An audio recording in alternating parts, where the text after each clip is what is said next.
Changing the world comes down to choices. The choices we all make every single day. For more than 20 years, with initiatives like sustainable food production and greener supply chains, we've been helping our clients make choices that reduce their carbon impact on a warming world. Now, we're helping our people do the same. As part of our world climate strategy, we've partnered with environmental experts using the latest scientific insights to create an employee learning program that we believe is the first of its kind. The module begins with a poem that shows the deep emotional significance of climate action. The time to stand up and heal our wounded world is now. The e-learning is packed full of questions to separate what we know from what we thought we knew. Facts to ground our aspirations in reality. Data visualizations that show where and how climate change is already impacting our communities. And powerful testimonials from passionate Deloitte professionals. And we've paired this with a suite of learning resources and tools that will just keep growing and growing. That shows how our small decisions about what we consume, use, and buy add up to big change. Our superpower is our people, 345,000 of them and counting, all connected in one climate-conscious movement. With the individual actions of all our people, combined with the steps we take as a firm, we can rewrite our future today. Because climate change is not a choice, it's billions of them.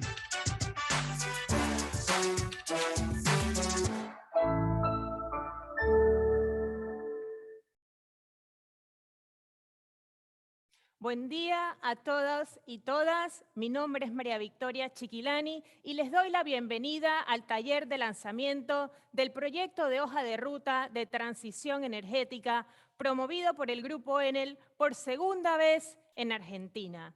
El objetivo de este proyecto es generar de una manera inclusiva junto a ustedes los caminos con los que cuenta Argentina para lograr la carbono neutralidad al 2050 y cumplir con los compromisos asumidos de reducción de emisiones al 2030. Una política energética de largo plazo será necesaria para impulsar la transición energética, no solo por los beneficios ambientales, sino como una medida de reactivación económica, fuente de generación de empleo y para asegurar la competitividad de los productos argentinos que requerirán de prácticas de producción sostenible. La transición energética es una oportunidad para que Argentina desarrolle los vastos recursos naturales con los que cuentan, que requerirá del desarrollo de una infraestructura, así como la modernización y digitalización de las redes de distribución. Es una oportunidad para hacer un recambio tecnológico, para lograr la seguridad energética y sobre todo para posicionar a Argentina como un actor clave de esta transición a nivel regional y a nivel mundial.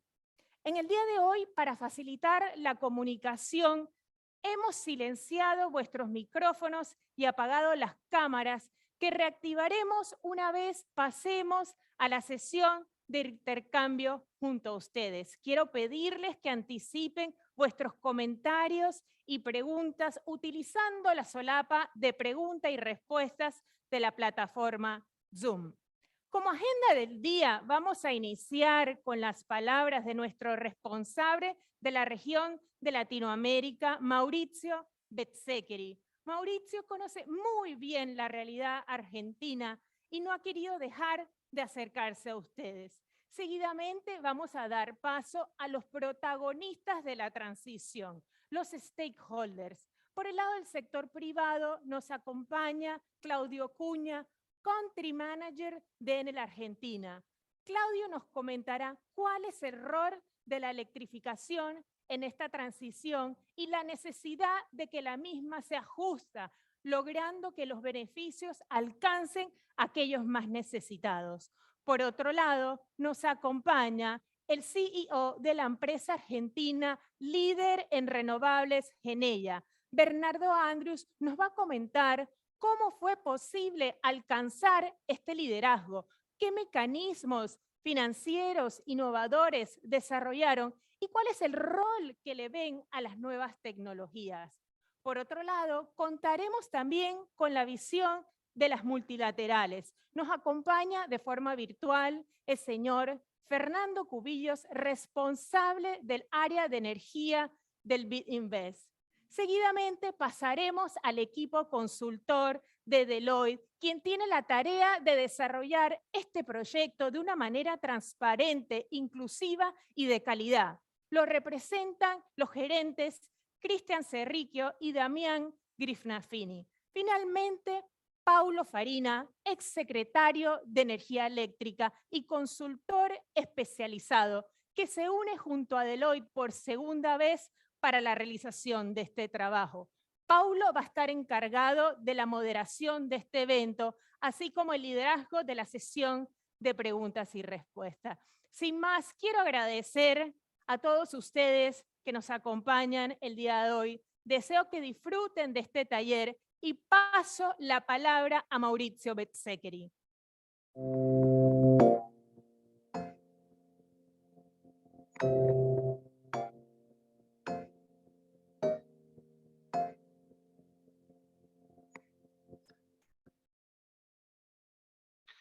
Buenos días a todas y todos. Un gusto estar aquí con vosotros, empezando este trabajo que es un trabajo en el cual todos somos caminantes.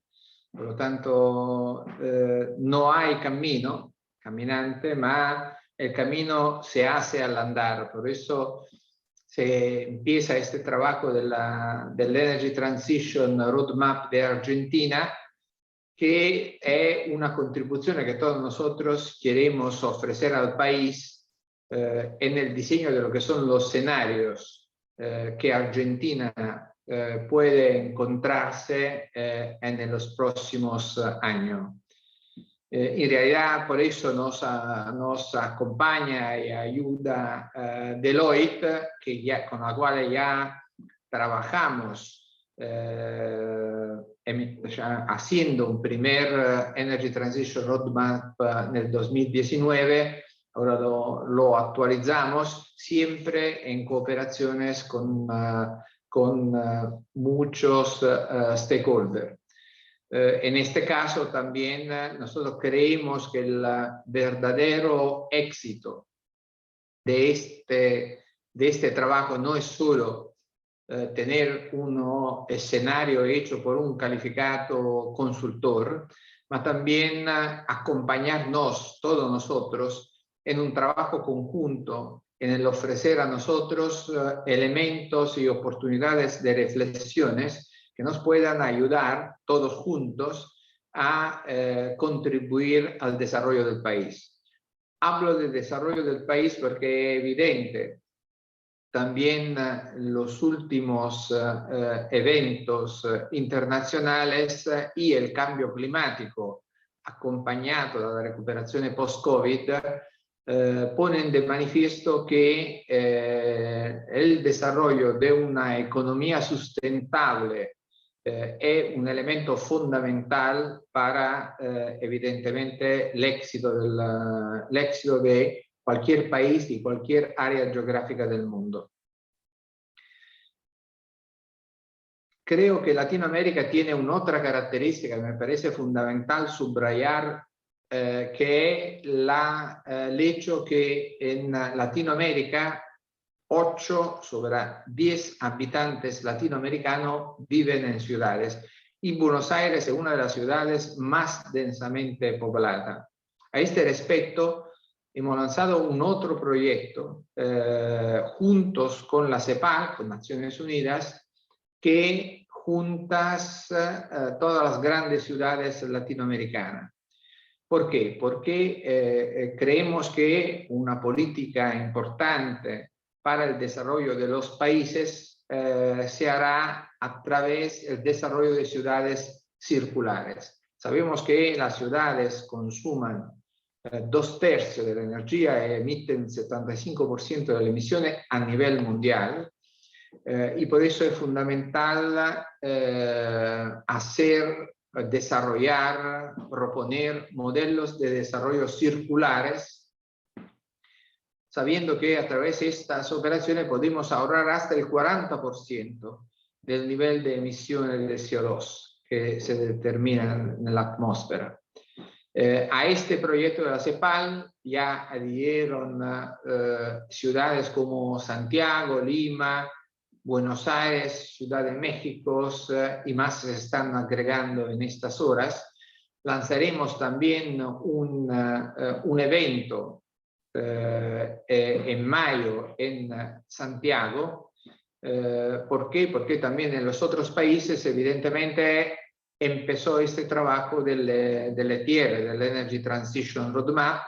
¿Por qué? Porque todos los países latinoamericanos se comprometieron a revisar o prácticamente confirmar lo que son su NDC, National Determined Contribution, nel marco della COP26 del año pasado. Por lo tanto, tienen que definir cuál es el nivel de emisiones, qué tipo de economía, y por eso estamos saliendo adelante. Además, en este año tendrá el evento mundial del SIC 40, que es la reunión de todas las ciudades más importantes, de las capitales más importantes, y esto evidentemente confirma el camino, el rol que evidentemente Argentina puede cumplir en esta transición justa, porque evidentemente la transición tiene que tener también la característica de ser justa, es decir, de no dejar ninguno atrás. Por lo tanto, os deseo un buen trabajo, perdonad que no estoy con vosotros, pero allí físicamente, espero de estar cuanto antes efectivamente físicamente en Buenos Aires, ciudad que quiero muchísimo, y así poder trabajar más juntos sobre este compromiso tan importante que es el Energy Transition Roadmap. Por esto, un fuerte abrazo y buen trabajo. Chao.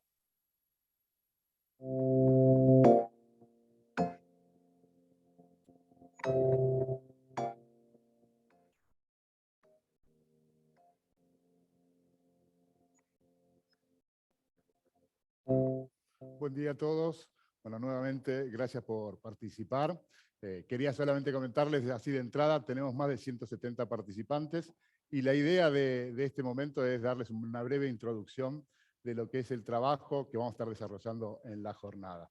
En 2019, Deloitte publicó una primera hoja de ruta de transición energética.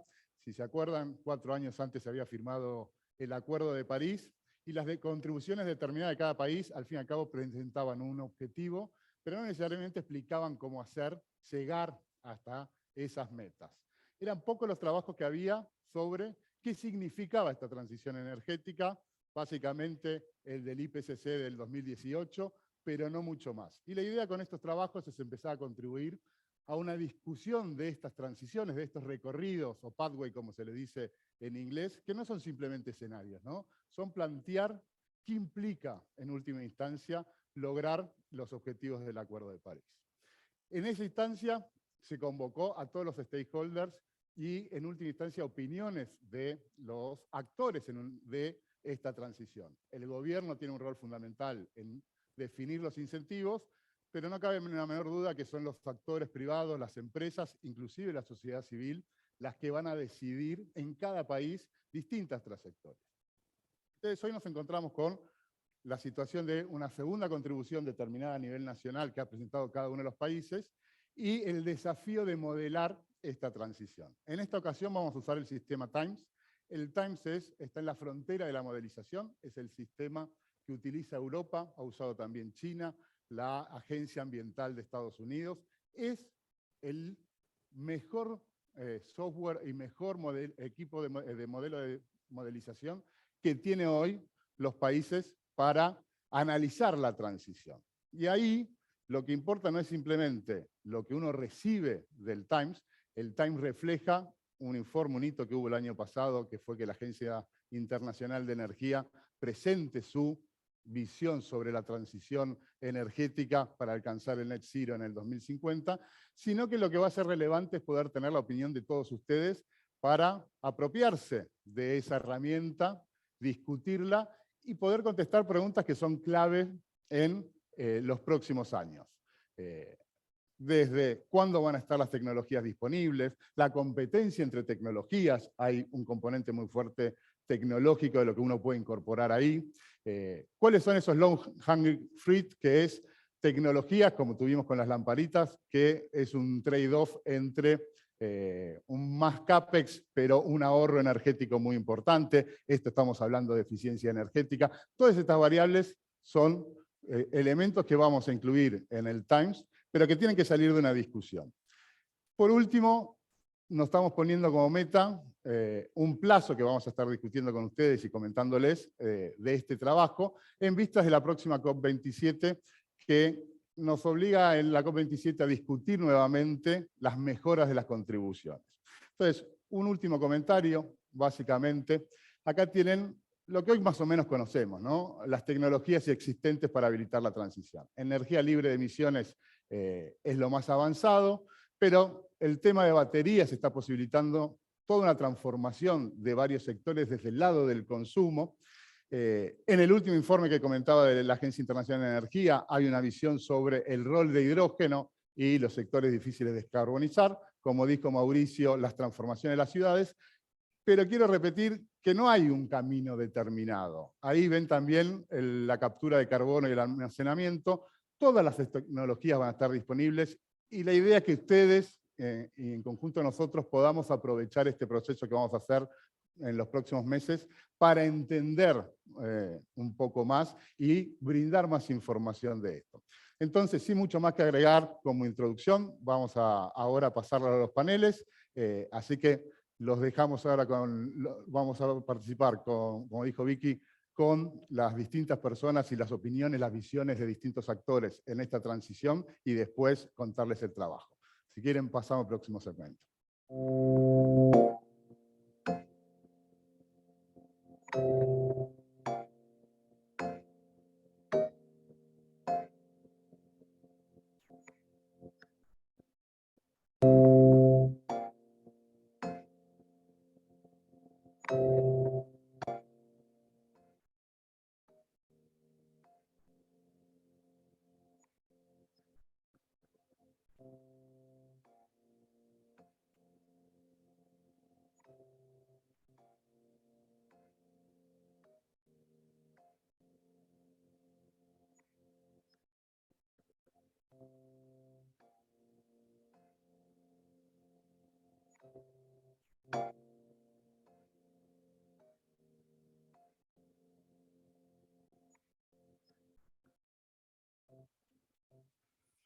Buenas nuevamente. Tenemos acá a Claudio Cunha, Country Manager de Enel para Argentina, y Bernardo Andrews, el CEO de Geneia. La idea es poder hacerle un par de preguntas a cada uno, así que si querés, Claudio, comienzo contigo.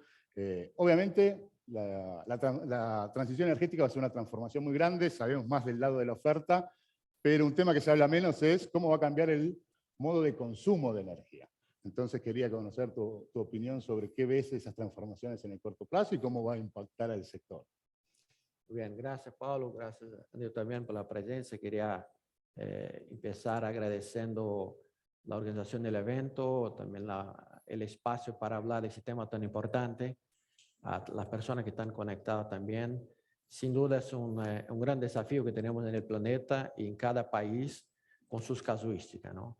El caso de Argentina no es distinto, ¿no? El lado electrificación, para mí la transición tiene que ver cómo producimos la energía, pero también cómo la consumimos, cómo la distribuimos, ¿no? Y ahí es donde entra un poco lo que vos comentabas, ¿no? Que habrá un rol muy importante por parte de los clientes, de los consumidores, y también tener un protagonismo en todo ese proceso. En cuanto a los cambios de hábitos de consumo, para eso se requieren políticas también, obviamente. o señales por parte de los gobernantes, para que podamos ir adaptando e introduciendo cada vez más tecnologías diferentes y formas distintas de consumir la energía, ¿no? Formas distintas en el sentido de que son más eficientes. Podemos hablar algo que está bastante conocido, bastante divulgado, lo que tiene que ver con movilidad eléctrica, movilidad sostenible, ¿no? Donde agrega un factor de eficiencia de más de 3 veces al consumo, sustituyendo en particular el combustible líquido que tienen los vehículos. Pero también podemos pensar en nuestros hogares, ¿no? Cómo consumimos la energía dentro de nuestras casas. El aspecto, un fogón, por ejemplo, ¿no? Un horno. La mitad de la energía que usamos para cocinar se pierde, un desperdicio, porque calienta la cuchara que está a la vuelta, mientras que tiene que calentar la comida, ¿no? Cuando pensamos en un fogón a inducción, es pérdida de un 10%, mucho menor. O sea, introduce un concepto de eficiencia mucho más importante. Cuando pensamos también en la movilidad, hay otros sectores en el ámbito de la movilidad, o sea, podemos hablar de la movilidad pública, de los buses, que tienen un alto nivel de contaminación, tienen un alto nivel de contaminación también sonora, ¿no? Y que al electrificar aporta no solo a descarbonización, pero también a la calidad de vida de las ciudades donde estamos presentes. Pero el tema de movilidad también puede avanzar sobre conceptos más complejos de solucionarlo, ¿no? Como la aviación, ¿no? o la navegación de los grandes barcos. Y ahí nacen otros vectores y otras soluciones como el hidrógeno, que para Argentina puede ser un gran potencial también de desarrollo y de aporte a la economía del país como un todo. Entonces, yo veo que nace una serie de oportunidades para la Argentina, el desarrollo de esta pata y esa parte, digamos, de la electrificación, ¿no? Cuando hablaba de la cocina, o sea, el desarrollo de la industria local también para producir esos equipamientos a nivel local, además se aportan en la cadena en su conjunto, ¿no? Sin duda es un gran desafío y que hay que seguir y que requiere mucha inversión y que también de políticas, ¿no? Pero tenemos una gran oportunidad de aportar por ese lado también de la cadena. Gracias, Claudio. Bernardo, te pregunto, como decía, gran oportunidades de inversión. Ustedes fueron pioneros y líderes en la parte de la transformación de renovables con más de 800 megas. ¿Qué fue el desafío en términos de financiar esas inversiones y qué innovaciones hubo, si las tuvieron? Y obviamente, ¿cuáles son los desafíos para adelante en todo el tema de financiamiento de la transición? Bueno, gracias primero por las palabras y la convocatoria y la organización. Es un privilegio un poco compartir algunas ideas. Y en ese sentido, yo creo que lo que nosotros hicimos desde Geneia, que es el líder en energías renovables en Argentina y también pionera, es enfocarnos en nuestra realidad. Y la necesidad es un estímulo importante. Nosotros teníamos un pequeño balance corporativo que estaba creciendo, con proyectos donde nuestra capacidad de anticipación ya nos había comprometido mucho del balance. Especialmente me refiero al parque eólico más grande que hay hoy en la Argentina, que es el proyecto Puerto Madryn. Esos 220 megas generan una compañía muy pequeña, un estrés muy relevante. Básicamente el balance estuvo comprometido ahí. ¿Qué sucedió inmediatamente después? Que nos tuvimos que adaptar y desarrollar un conjunto de herramientas que nosotros con los colegas hemos visto en nuestra carrera en la región, trabajando en muchos países, en muchos proyectos, pero que en Argentina hace quizás, en aquel momento, desde hacía 15 años, no se desarrollaba. Entonces trabajamos en preparar un equipo desde lo técnico, desde lo ambiental, desde lo social, para poder enfrentarnos al desafío de ser elegibles para un conjunto de bancos de desarrollo y agencias de exportación europeas que tenían estándares altísimos en todos los aspectos de un proyecto. Lo hicimos con mucha anticipación y ejecutamos esos proyectos en tiempo, en forma, los financiamos de manera, si querés, creativa, no lo sé, pero en términos de lo que era la historia argentina, una adaptación particular. Eso hoy, terminado ese proceso desde 2017 hasta acá, hoy creemos que ha sido una excelente decisión. Sin embargo, estuvimos en el proceso de terminar los últimos 3 proyectos enfrentándonos a una cadena de crisis que no sabíamos dónde terminaba. Hago mención a un conjunto de instituciones de fomento porque sin ese compromiso, enfrentar un proceso de crisis durante una construcción hubiese sido imposible. Y creo que ahí está la lógica de algunas cosas que están pasando a nivel político en Argentina, que me parece que es una señal de madurez. Hay una relación con un conjunto, una constelación de bancos de desarrollo a nivel global, independientemente de dónde estén basados, que hace que un país en desarrollo como Argentina tenga herramientas en todo clima, no solo cuando el mercado de capitales asume que Argentina es de repente algo que todavía no es. Así que eso fue, si querés, la experiencia nuestra. La realidad es que si pasamos rápido a la segunda parte de tu pregunta, hoy, más allá de que esos financiamientos no están disponibles o están desafiados en alguno de sus conceptos básicos, lo que tenemos que tener en cuenta es que si tenemos una compañía consolidada como la que nosotros tenemos ahora después de haber construido estos 866 megas que operamos de renovables, y generamos los recursos para con el compromiso de nuestros accionistas reinvertirlos, hoy no tendríamos capacidad de evacuación para el plan de desarrollo que tenemos. Nosotros hemos sido pioneros desde 2011, hemos tenido que volver a ponernos en ese rol en 2015, 2016, y hemos tenido que hacer cosas para resolver problemas de cuellos de botella. Hoy el nombre del juego es cuello de botella. ¿Qué cuellos de botella tiene la Argentina hoy? ¿Cómo los resolvemos? Y quizás con Claudio hablábamos más temprano. Esta es una industria muy capital intensiva. Uno no va a poder imaginar que eso lo puede resolver una empresa pequeña como empezamos nosotros, orgullosamente de un tamaño razonable como el que tenemos ahora, pero no lo resolvemos solos. Entonces, vos decías unas palabras cuando iniciabas tu introducción, cómo la regulación y cómo la planificación del Estado induce al privado a hacer unas inversiones. En un pequeño proyecto de 50 megavatios, si fuera una escala razonable, hoy creo que no lo es, no sé si hace falta coordinación. Cuando vos tenés que construir líneas de transmisión de 2.000 kilómetros para inyectar 2.000 megavatios en el sistema, requiere coordinación, requiere anticipación. El Estado Nacional y las empresas alrededor tienen los problemas que todos conocemos, pero en esta industria, si vos llegás 3, 4, 5 años tarde, vos agregás 10 años de atraso.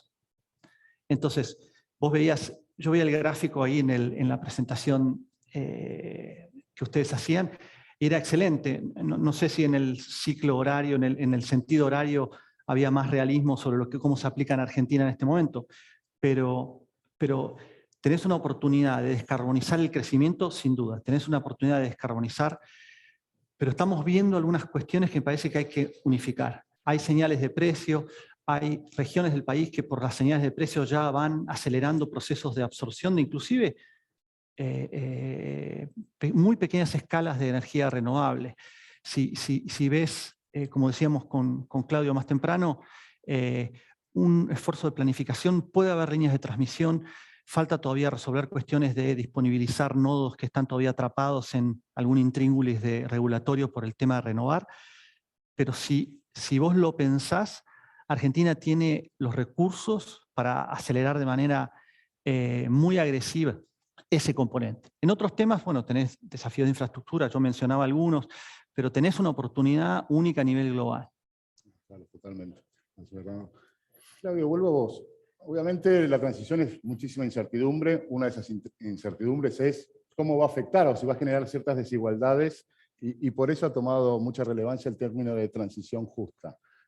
¿Cómo ves qué son esos impactos y qué tiene que uno estar mirando los factores que están involucrados en términos de qué significa monitorear y mejorar la distribución de los beneficios y los costos de la sociedad de la transición? Sí, efectivamente, Paolo. La transición en un proceso revolucionario tiene que partir y llevar en consideración la posición donde está en cada país, ¿no? O sea, eso tiene que estar presente en la planificación del desarrollo, ¿no? Cuando hablamos de posición de cada uno de los países, pero cuando aterrizamos en el país, cada industria, ¿no? Cómo están, dónde están cada uno y qué tipo de aporte tiene que dar. Y que son distintos porque estamos en posiciones distintas, ¿no? Pero para hacer y viabilizar algo en ese sentido, una de las cosas seguramente que es transversal y en el mundo, pero en Argentina también, yo comentaba de que es muy capital intensivo, ¿no? Y para eso necesita financiación.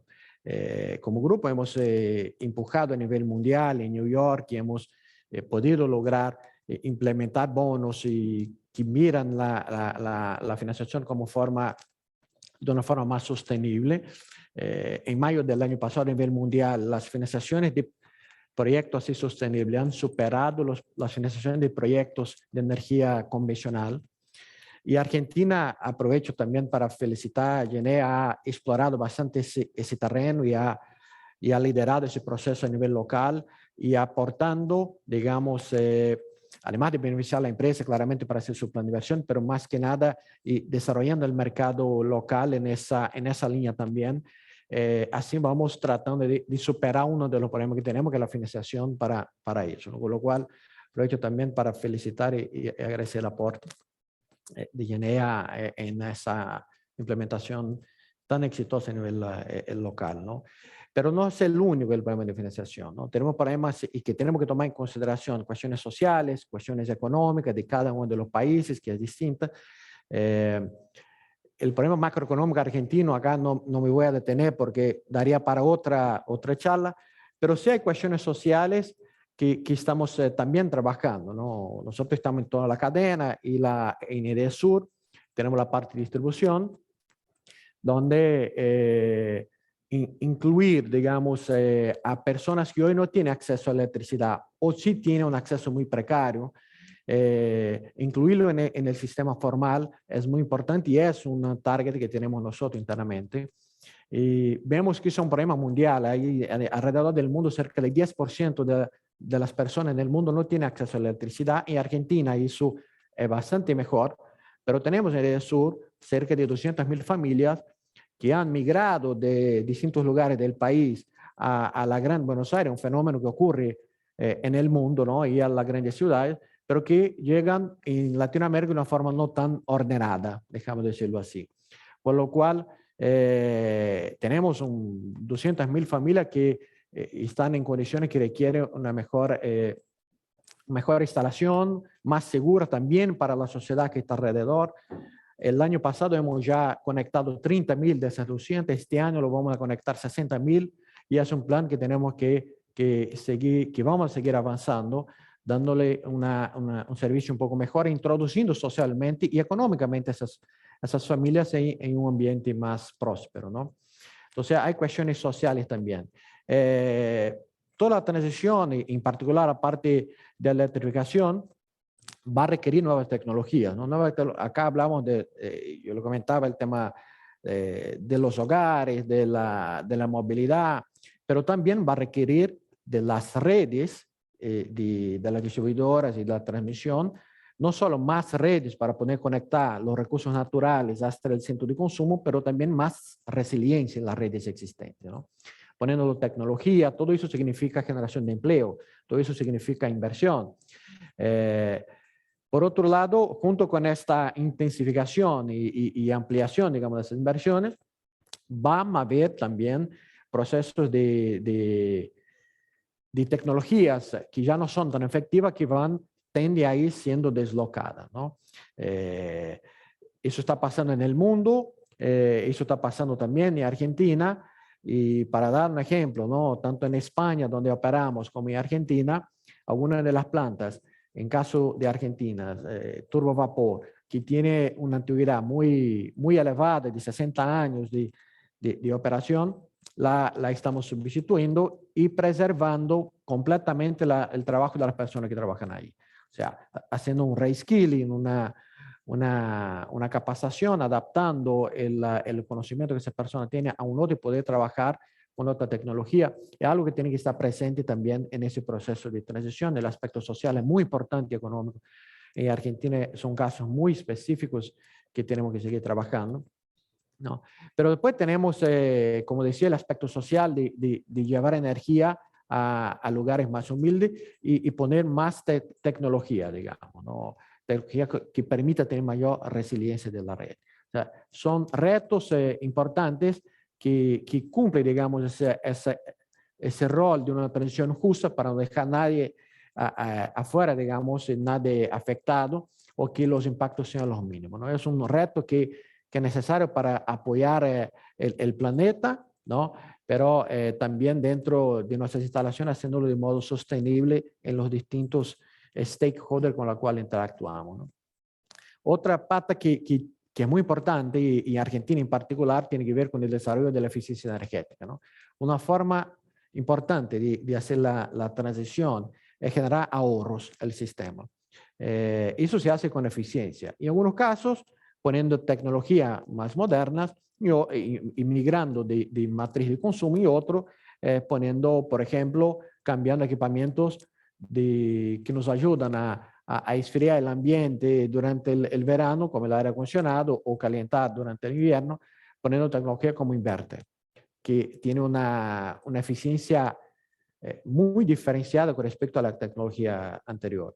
Para hacer eso se necesitan políticas públicas de incentivo a que lo haga y por ende desarrollo de la industria, en ese caso, de ese seguimiento, ¿no? O sea, hay distintas formas de generar empleo. Por último, algo que en Haciendo podría aportar, hemos hecho unos números que podrían ser más de 50.000 empleos, solo en tener un modelo que permita viabilizar el recambio de esos aparatos, ¿no? O sea, si podemos instalar a nivel país una estructura que permita viabilizar los recambios de los equipamientos, de los electrodomésticos, los distintos equipamientos que tenemos en nuestros hogares, solo la logística por detrás de esas operaciones generan 50.000 empleos. O sea, hay muchísimas formas de incluir la sociedad, de aportar al proceso de transición justa, agregando, digamos, eficiencia al sistema y por un lado y por otro, haciendo donde corresponde, haciendo el cambio de la materia de consumo, de la fuente de energía de consumo para que también aporte eficiencia al país y generando empleos y desarrollo social. Muchas gracias, Claudio. La verdad que obviamente son muchísimos los desafíos. Y lo mismo del lado de la incertidumbre desde la oferta. O sea, comentábamos al inicio la cantidad de tecnologías nuevas que están hoy disponibles y que van a surgir. Entonces era interesante preguntarte, Bernardo, desde el lado del grupo, ¿cómo están analizando esas futuras tecnologías y cómo se pueden incorporar en la transformación, en la transición de la Argentina? Mira, yo te decía, si querés, aprovechando el orden que nos agregó el equipo que preparaba las presentaciones que veíamos recién, en ese orden, si mi memoria no me falla, es obvio que tenemos una tendencia donde la generación eólica y solar está llegando a niveles de eficiencia que están, si querés, en lo eólico asintóticas, y seguramente a nivel de escala vamos a ver un shock con toda la aplicación de la tecnología offshore a nuevos modelos onshore. Honestamente en eso no es mi fuerte. En la parte solar vimos una década de caída de costos que fue abrumadora, esa tendencia cayó. No es solo una cuestión de logística pandémica y pospandémica y guerra, hay un límite seguramente también asintótico, donde empezamos a ver un desarrollo tecnológico que puede ser aplicable en escala. Es una realidad que, si somos coherentes con lo que hablábamos antes, hay un problema de cuello de botella de transmisión. Empresas como Genea van a estar mirando seriamente los temas de almacenamiento. Hace 10 años hubiese sido imposible por cuestiones tecnológicas, costo del capital, bancabilidad de esos proyectos. Hoy creo que esas cosas en general se van eliminando, esas barreras, y en Argentina algunas todavía quedan. Es probable que vayamos a tener que inyectar capital para resolver algunos problemas de cortes de energía en líneas que están sobrecargadas, y el equilibrio va a ser, yendo de vuelta al gráfico, almacenamiento o le pongo inteligencia a la red. ¿Sí? Y cuando hablamos de smart grids, estamos hablando generalmente de temas urbanos, pero si vos le pones inteligencia a una red de transmisión troncal, vos podés dialogar con el regulador o con el administrador de la red en cómo asume perfiles de riesgo diferentes para sacarle más jugo a los recursos, por ejemplo, intermitentes, como los renovables, especialmente los eólicos. Entonces, eso hoy está en la mesa. No hace falta ir muy lejos en el tiempo ni imaginar cosas dramáticas que tienen que pasar para que sucedan. El resto de los temas es más complejo, pero me parece que si vos agregas un esfuerzo de planificación, coordinás a los actores que tienen voluntad, hoy hay un círculo virtuoso, empresas como Genea quieren construir, quieren invertir y la demanda está. Los industriales quieren energía renovable, más allá de que hace 8 o 10 años tenían un mandato desde sus casas matrices para comprar energía verde, hoy ven esto como parte de su normalidad. Hoy la energía renovable es tan competitiva como otras fuentes tradicionales, por lo cual hoy no es una discusión de costos, es una cuestión de disponibilidad, es una cuestión de eficiencia. Yo puedo seguir siendo eficiente si tengo dónde construir. Te voy a dar un ejemplo. Nosotros estamos construyendo en San Juan un proyecto de 78 megavatios. Y dijimos, mira, una cuestión de ser correctos y leales con nuestros accionistas que nos acompañan en esta decisión de inversión, tratemos de bajar la ansiedad y tengamos, no sé, 40% del proyecto vendido en los primeros meses. Yo puedo vender todo el proyecto hoy. Y estoy en la mitad de la construcción. Lo que quiero decir con esto es la demanda está, la demanda es genuina, las señales de precios que están recibiendo los industriales respecto de que van a recibir una tarifa plena del sistema, no es mágico, es algo que realmente llega a la decisión de la gente que está pensando en el abastecimiento de energía a mediano plazo o a largo plazo. Entonces, yo te diría, estamos trabajando en estas soluciones, si querés, para ser eficiente. En el largo plazo yo creo que el tema de usar energías renovables en países de excelentes recursos como la Argentina, ahí te voy a dar un ejemplo. Argentina debe ser una de las pocas locaciones a nivel global donde vos podés hacer un proyecto solamente eólico y justificar la carga de un proyecto de hidrógeno. Un proyecto de hidrógeno va a tener equipamiento extremadamente caro. Despachando todo el día, si vos no le das un alto factor de carga, es ineficiente. Bueno, Argentina tiene en la Patagonia Sur factores de carga tan increíbles que ya justifica un proyecto de hidrógeno. Eso va a ocurrir. ¿Cuánto tiempo va a tardar Argentina? Depende de muchísimas cosas que hagamos en Argentina. Seguramente los proyectos sean aislados, seguramente la integración con el sistema global sean el transporte de hidrógeno en la forma que termine siendo, pero la realidad es que si vos pensás que un proyecto de hidrógeno va a tardar, no sé, 7 años en desarrollarse, este trabajo hay que hacerlo ahora. Nosotros estamos trabajando en nuestro humilde rol. Genea es una compañía particular donde orgullosamente creemos que tenemos que hacer todo el ciclo del negocio, desde la prospección al desarrollo, a la construcción, a la operación. Nosotros no desarrollamos proyectos y los vendemos, los llevamos durante toda su vida. ¿Qué significa? Que yo puedo ser asumir el rol local de las primeras etapas de un proyecto de hidrógeno. No tengo la tecnología del hidrógeno, creo que nadie la tiene hoy. Y tampoco, más allá de las generosas palabras de Claudio, tampoco tengo la creatividad para conseguir, no sé, 10.000 millones de dólares para hacer un proyecto de escala.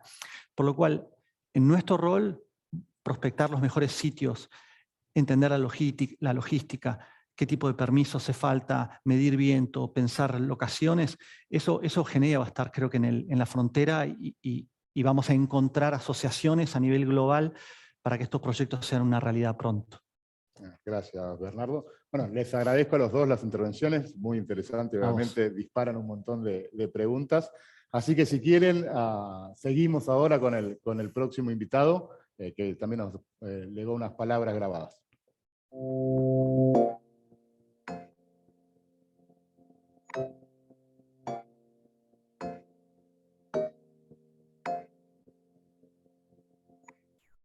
Buenos días.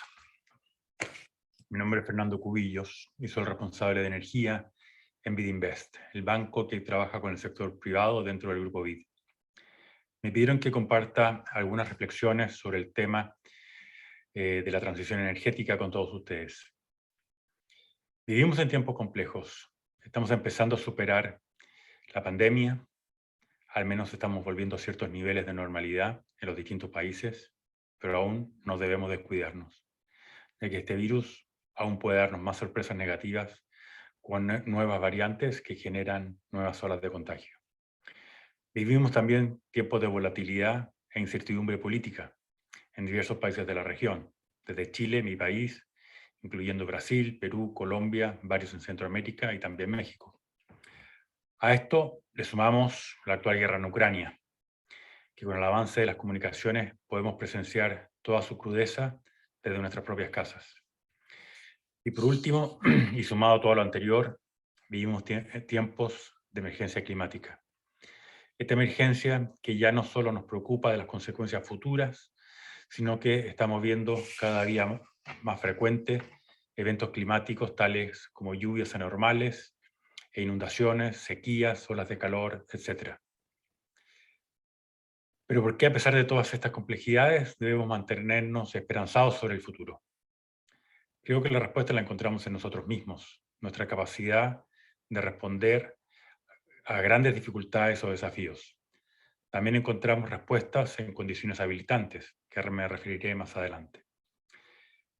¿Qué tienen en común las tres primeras crisis? Cuando nos damos cuenta de su gravedad, actuamos y prevalece el sentido unitario versus la divergencia. Por ejemplo, vimos mucha solidaridad mayoritariamente y racionalidad mayoritariamente en la búsqueda de soluciones para dichos eventos. El desarrollo de las vacunas y la movilización de las distintas sociedades para vacunarse a la mayor velocidad posible ha sido clave para ir superando esta pandemia. ¿Y qué es lo que vemos en transición energética? Primero, vemos que crece el interés y la conciencia de cada vez más personas en cuidar el planeta, y esto está generando cambios de comportamiento. Cuidamos el agua, cuidamos el consumo eléctrico, intentamos cada día reciclar más, comer saludable, etc. Pero también en nuestras decisiones. Antes quizás no nos importaba tanto quién nos vendía algo, pero ahora el comportamiento ético de las empresas es símbolo de que nosotros, a través de nuestras propias decisiones de compras, enviamos una señal importante. En la guerra de Ucrania, una señal importante del mundo es la salida de empresas occidentales desde el país agresor. Nadie quiere verse asociado a dicho país. Lo mismo está pasando en cambio climático. Preferimos empresas que son respetuosas del medio ambiente y que están tomando acciones decisivas para reducir sus emisiones y proveer servicios y bienes con la menor huella de carbono posible. Y esta preferencia también la vemos en los inversionistas.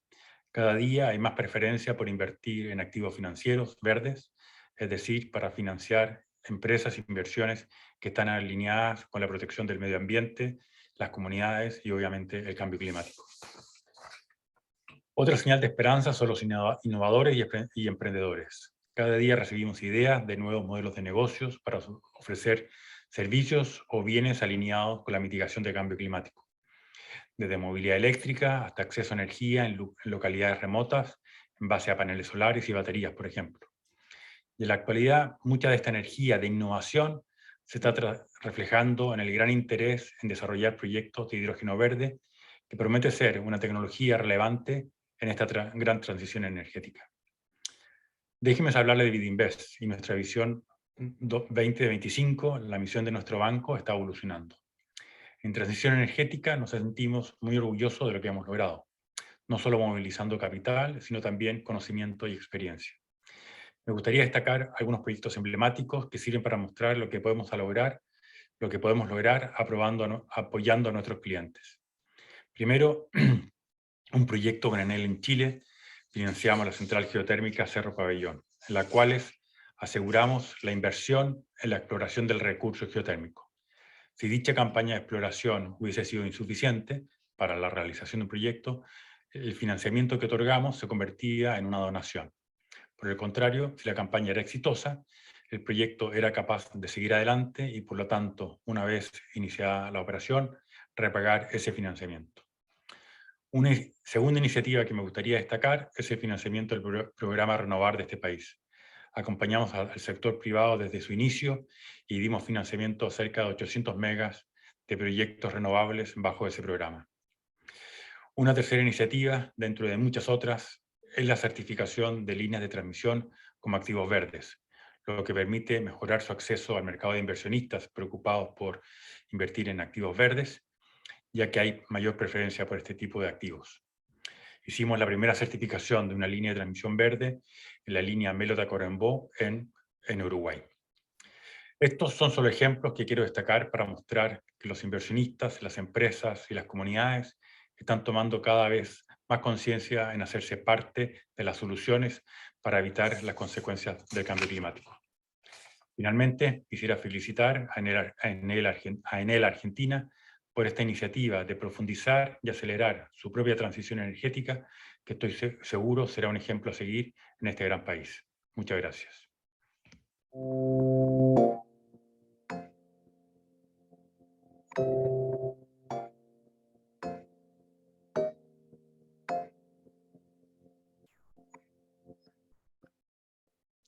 Buen día a todos, espero que estén muy bien. En principio creo que es un placer, es un privilegio en nombre de Lloyd poder acompañar nuevamente en el armado de la hoja de ruta. Al mismo tiempo es un desafío. Uno de los principales desafíos que encontramos es, trabajamos en la hoja de ruta anterior, de qué manera, más allá de actualizar, podemos enriquecer el trabajo que hemos hecho.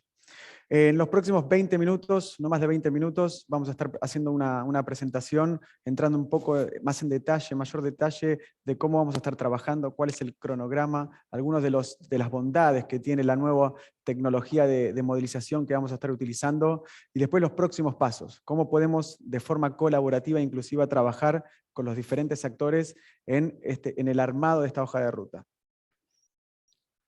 Esta es un poco la tabla de contenido que tenemos prevista en esta presentación, un cronograma bien detallado para que todas las partes estemos alineadas. Entrando en detalle, la modelización, cómo funciona, cuál es la lógica detrás, cuál es el valor agregado de la modelización anterior que trabajamos en LEAP, hoy estamos trabajando en Times, como Pablo mencionó antes, tiene una batería, tiene una biblioteca de tecnologías que permite enriquecer el trabajo, y después sí los próximos pasos, cómo vamos a estar trabajando de hoy y los próximos talleres para el armado de la hoja de ruta. Hemos apalancado mucho de lo que hemos trabajado en la ETR pasada. Vamos a estar haciendo 3 talleres. Hoy es el primer taller, es una reunión de kickoff, donde presentamos el programa, el proyecto. Tenemos previstas 2 talleres adicionales, uno para la primera semana de mayo y un segundo para la tercera semana de junio. Y la idea, más allá de mantener reuniones bilaterales, y creo que con varios de los actores ya hemos conversado y presentado ciertas virtudes del proyecto, la idea es, más allá de reuniones bilaterales, la idea es generar 5 mesas de trabajo, donde diferentes actores de diferentes sectores podamos sentarnos y conversar diferentes medidas a aplicar en la modelización. Como se mencionó anteriormente, siempre en vistas de la COP27 en noviembre. Creo que una de las principales virtudes es que esto no sea, digamos, un modelo input-output, sino que lo más importante es que el insumo que ingrese al modelo sea lo más importante, que sea de mayor valor. Entonces es acá donde sumamos la colaboración no solo de Enel, sino de todos los actores, público, privado, ONG, multilaterales, y todos estos inputs de valor tienen que se ingresan al modelo, y es el modelo después quien nos da la hoja de ruta más conveniente para alcanzar la carbono neutralidad 2050. Esto es un poco entrando más en detalle en la lógica que tiene el Times. Para los que no están familiarizados, es una modelización desarrollado por la IEA, hoy en día es sumamente utilizado en Europa. La idea es replicar esa experiencia en Europa en términos de modelización. Nosotros contamos con un equipo de modelización especializado, que hoy en día son líderes en lo que es capacitación del Times. Entonces, ese es uno de los grandes valores que estamos incorporando a la ETR en el día de hoy. Esto lo que nos arroja son resultados sectoriales, muy similar a cómo se trabajó en la ETR pasada. Se aplica un costo-beneficio. El mayor cambio, más allá del cambio de modelización, es que hoy estamos incorporando un lente nuevo. Incorporamos el concepto de impacto, más allá de, en términos de emisiones, en términos, digamos, ambientales y económicos, ¿cuál es el resultado de la transición? En términos de impacto social. ¿Cuál es el impacto en generación de empleo nuevo? ¿Cuál es el impacto en reconversión de empleo? ¿Cuál es el impacto en PBI o GDP, como está ahí? ¿Cuál es el impacto en términos de cómo reduce esto la pobreza? Y esto después se traduce en diferentes recomendaciones de políticas que se tienen que ir instrumentando. Esto tiene que ser trabajado y la calidad del input que ingresa al modelo es participación de todos. todos los actores. Y esto es sumamente claro, que es sumamente importante que todos entendamos que esto es un producto colaborativo e inclusivo, donde absorbemos, digamos, el feedback de todos los actores por igual. Acá lo importante es quizá entender un poco, este es un modelo de cómo funciona, digamos, el Times. Los sectores que se están modelizando se encuentran en el gráfico del lado derecho, desde upstream hasta industria, son todos los sectores que se van a estar modelizando. Creo que lo importante, y quiero sumar a lo que ya se dijo del Times y quiénes lo usan, digamos, y cómo podemos trabajar, son 3 puntos. 1, permite optimizar todos los vectores de energía para abastecer la demanda, a diferencia del LEAP. 2, cuenta con información actualizada de todas las tecnologías utilizadas por la IEA, y esto es una de las grandes ventajas. La competitividad entre tecnologías y precios es algo que permite la modelización de Times, y por último, permite retroalimentar las decisiones tanto de productores y consumidores en función de los precios que surgen del modelo. Y este es uno de los conceptos que mencioné antes, que es el concepto de impacto, que es más allá del análisis económico, más allá del análisis económico que hemos hecho en la ETR pasada, hoy es en día seguir enriqueciendo esto. Entonces, ¿de qué manera? Estos 3 pilares que identificamos ahí. 1, apoyar la transición de la mano de obra, como mencioné antes, situar el empleo y el bienestar de las personas en el centro de la transición, construir vías de desarrollo sostenible, que esto sea un compromiso no solo del sector público, sino que se sume el sector privado, que se sume la comunidad. No es el mismo el comportamiento de uno mismo, ¿no? 3, 4 años atrás que el día de hoy. La idea es que sea un esfuerzo colaborativo. Y después, quizá esto un poco sumando a nuestro eslogan como Deloitte, que Deloitte mismo tiene hoy en día, alcanzar la carbono neutralidad 2030 como firma, es una carrera hacia la resiliencia.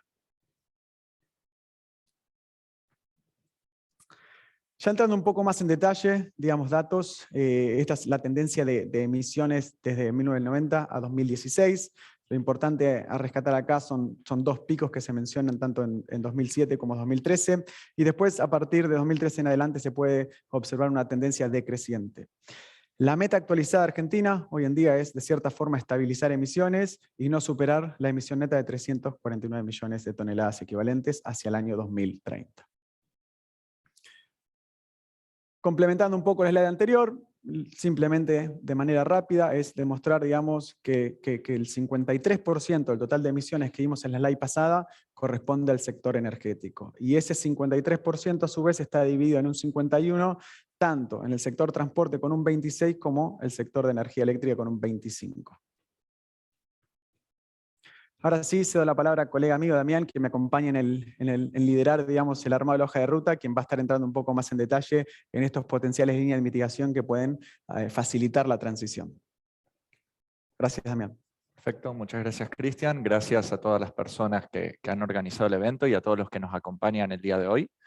Bueno, como bien mencionaba Cristian, y siguiendo un poco el orden de la presentación, la idea es mostrarles los principales pilares que estamos considerando para la modelización de los escenarios de descarbonización, apalancado en cada uno de los sectores. Por un lado tenemos el sector que tiene que ver con la matriz energética, luego dentro de lo que es demanda de energía tenemos lo que es sector residencial y comercial, al que se le suma también de servicios públicos, el sector de industria, transporte, y ya pasando al sector no energético tenemos lo que es desechos, uso de suelos y agricultura. Y este análisis, digamos, luego se cierra con lo que es Carbon Market, que es el facilitador en términos financieros para la transición energética. Bien, con respecto a estos puntos, lo importante es entender dónde estamos parados hoy en día. El punto principal es, bueno, para lo que es matriz energética ya se está trabajando, de hecho tenemos la ley 27.191 que se refiere a lo que es el régimen de fomento de las energías renovables para la generación eléctrica, y tenemos la ley 27.424, que es el régimen de fomento de generación distribuida a partir de renovables integradas a la red eléctrica. Ya hay puntos en los que se ha trabajado, que es precisamente en la fijación de metas de implementación de energías renovables y producción de gas. Seguramente el desafío está ahora del lado de la modelización, cómo vemos la sustitución de combustibles, digamos, para descarbonizar aún más la matriz. Dentro del sector residencial y comercial, tenemos lo que es ley de etiquetado, que viene de la mano con eficiencia energética. Ya se han tomado algunas medidas que tienen que ver con reemplazo de luminarias, etiquetado. seguramente se puede profundizar mucho más y ahí es donde vamos a estar trabajando en lo que es electrificación de usos finales, etiquetado en viviendas y lo que es reemplazo de equipos actuales a equipos más eficientes. Dentro de lo que es el sector industrial, se está trabajando en certificaciones, digamos, queda para profundizar en la modelización, lo que es recambio de motores, gestión de la energía, y una novedad que viene con esta actualización de la hoja de ruta de transición energética, que es un punto que no veíamos en la anterior, es introducción del hidrógeno como un insumo, como vector de descarbonización para aquellos sectores de industria que es más difícil descarbonizar. Pasando a transporte, tenemos hoy en día lo que es el proyecto de ley de movilidad sustentable. Seguramente este va a ser uno de los puntos en los que vamos a estar trabajando sobre la modelización, sobre cómo introducimos el vehículo eléctrico y la generación, digamos, de sistemas integrados. Luego, pasando ya a lo que es el sector no energético, para lo que es desechos, tenemos lo que es disposición final de residuos y el tratamiento de aguas residuales. Un punto que también estaremos conversando en esta actualización de hoja de ruta de transición energética es el concepto de economía circular, que estaremos viendo dentro de algunas diapositivas. Luego tenemos lo que es uso de suelos, es un sector clave, digamos, para la absorción de dióxido de carbono. Entonces, las medidas acá tendrían que apuntar a la protección, digamos, y digamos, regeneración de los sumideros de carbono. Dentro del sector de agricultura, tenemos todo lo que esté asociado a buenas prácticas agrícolas, sobre todo para reducir la emisión de gas metano.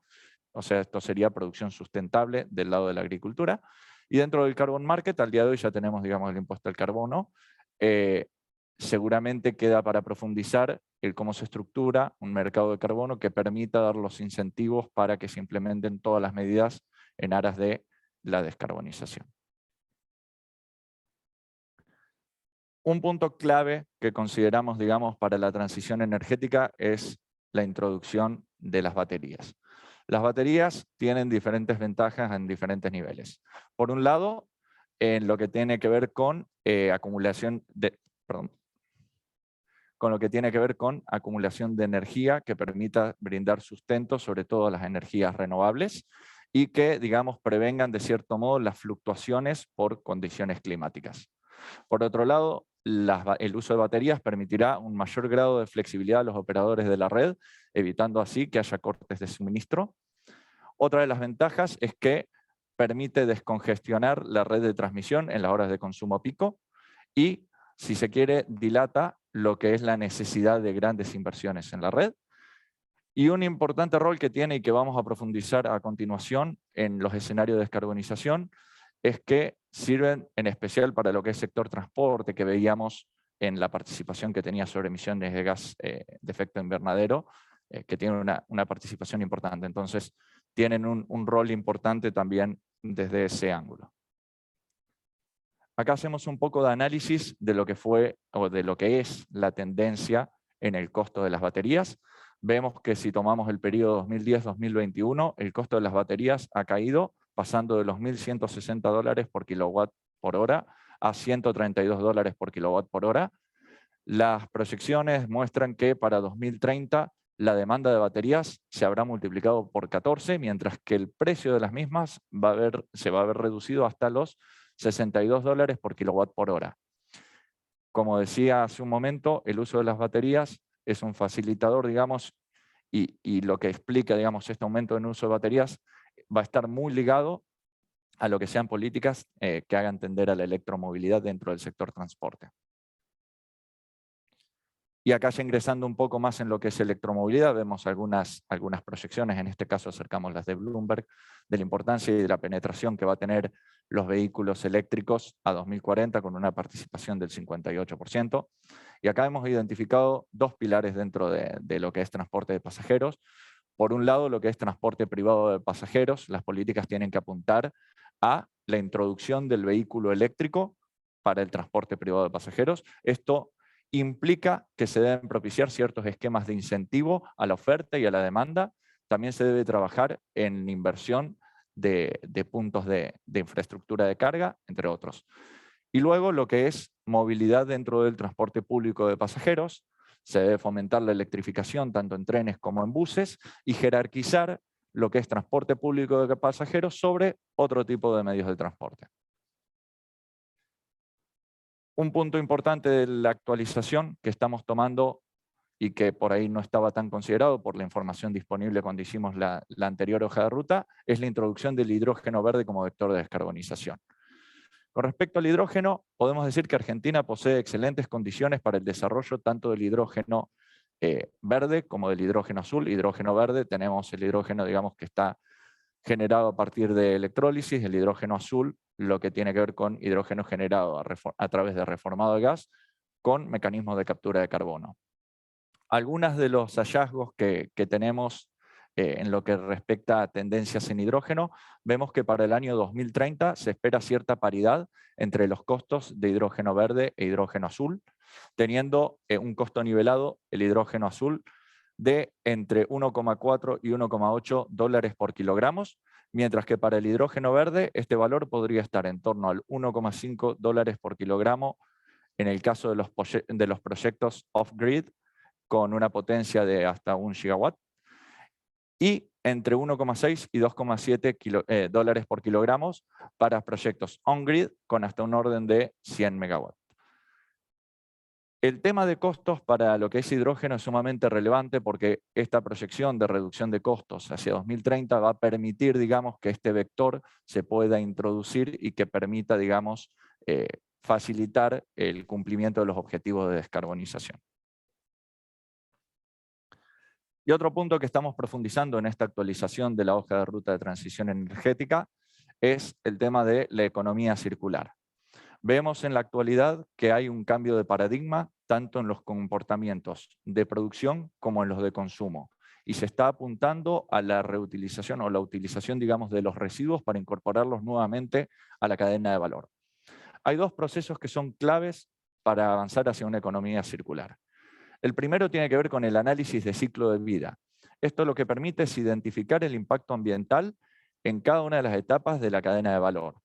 Y de esta manera, partiendo de ese diagnóstico, se puede rediseñar o redefinir lo que son los procesos, productos y servicios a través del ecodiseño, la producción de manera más limpia y otras herramientas que le van a permitir a la industria alcanzar la economía circular a nivel nacional.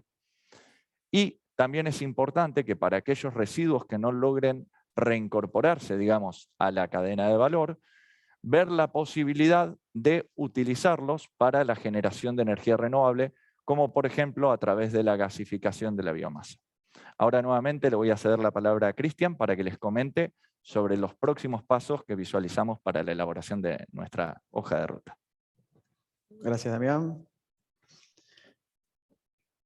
Bueno, ya cerrando, nos queda esta slide y una más. La idea es comentarles cuáles son los próximos pasos y dónde nos encontramos hoy, ¿no? Hoy ya nos encontramos haciendo la parte 1 y 2 que se puede observar en la presentación. Todo lo que es la análisis y recolección de información ya está hecho. Estamos hoy en día arrancando a correr los modelos y la idea es en el próximo taller, como mencioné antes, de los 3 talleres, el segundo taller, que sería para la primera semana de mayo, ya presentar de cierta forma resultados preliminares.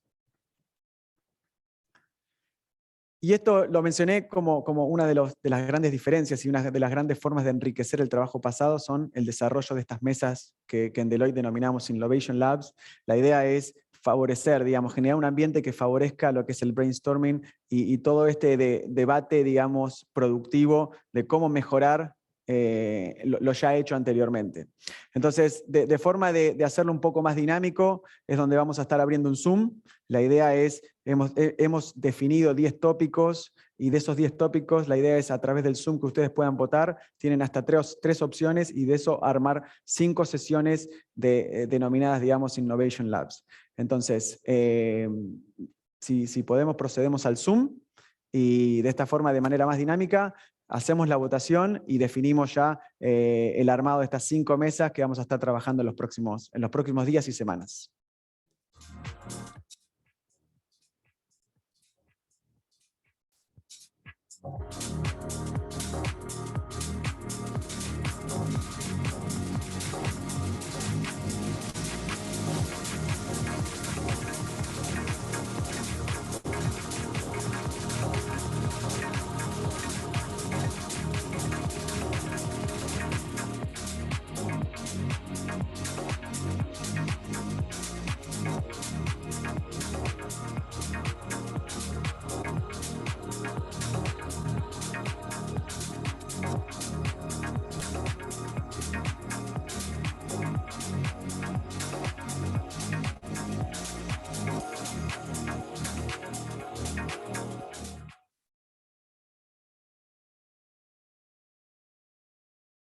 Está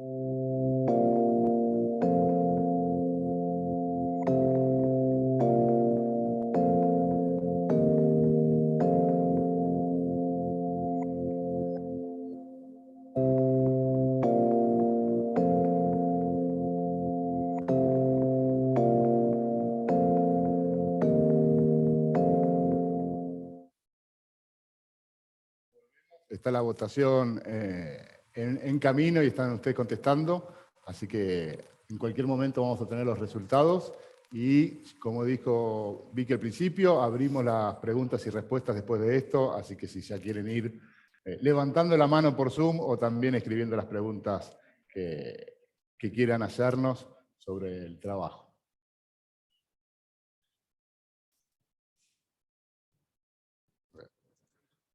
Bueno. Mientras procesamos los resultados, queríamos comentarles que también seguramente cuando se inscribieron, tuvieron otra encuesta que hicimos, y es interesante porque les queremos comentar qué salió de esas encuestas. Que es muy probable lo que tenemos como concepción de qué es la transición energética en Argentina, de qué conceptos partimos de este trabajo. Es obvio que la prioridad en Argentina es crecer con energía competitiva. Las urgencias, si se quiere, son muchas. Y cuando uno ve cómo fueron procesadas esas respuestas de las encuestas, la percepción general es que la transición está limitada, si se quiere, un sector, a una discusión de cómo tiene que ser la matriz eléctrica y no necesariamente una comprensión o una problemática de lo que es toda la transición. Cuando vamos a las metas, y tenemos desde el Acuerdo de París metas de emisiones de gases de efecto invernadero o mismo metas de sectoriales del sector energía, todos consideramos que son ambiciosas, como pide el Acuerdo de París, pero muy difícil de cumplir, ¿no? Y, entre comillas, siempre surge distintas trabas, las más importantes, falta de financiamiento o, si se quiere, incentivos, pero también esta lógica de somos una matriz relativamente limpia, esta no es una problemática de Argentina. ¿Qué quiere decir esto?